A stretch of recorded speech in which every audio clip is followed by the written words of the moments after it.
আবৃত্তি পরিবেশন করছে মনাশ ভি হাজরা। নমস্কার।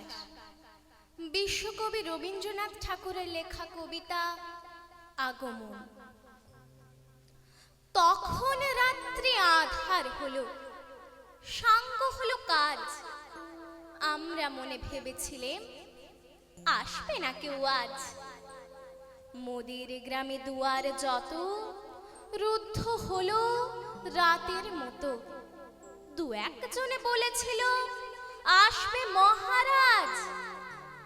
আমরা হেসে বলেছিলেম আসবে না কেউ আজ। দ্বারে যেন আঘাত হলো, শুনেছিলেম সবে।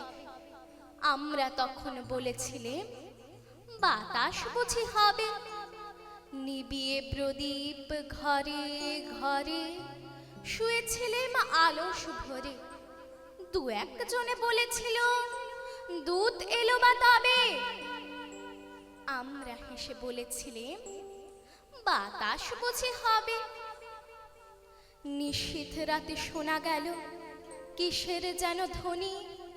ঘুমের ঘোরে ভেবেছিলেম মেঘের গরজনি। ক্ষণে ক্ষণে চেতন করি কাঁপলো ধরা থরহরি। দু একজনে বলেছিল চাকার ঝনঝনি। ঘুমের ঘোরে কহি মোরা মেঘের গরজনি। তখনও রাত আধার আছে, বেজে উঠল ভেরি। কে ফুকারে জাগো সবাই আর করো না দেরি। বক্ষ পরে দুহাত চেপে আমরা ভয়ে উঠি কেঁপে।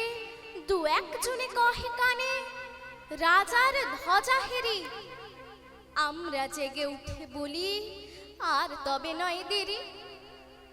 কোথায় আলো, কোথায় মাল্য, কোথায় আয়োজন। রাজা আমার দেশে এলো, কোথায় সিংহাসন। হায় রে ভাগ্য, হায় রে লজ্জা, কোথায় সভা, কোথায় সজ্জা। দু একজনে কহে কানে বৃথায় ক্রন্দন। রিক্ত করে শূন্য ঘরে করো অভ্যর্থন। ওরে দুয়ার খুলে দে রে, বাজা শঙ্খ বাজা।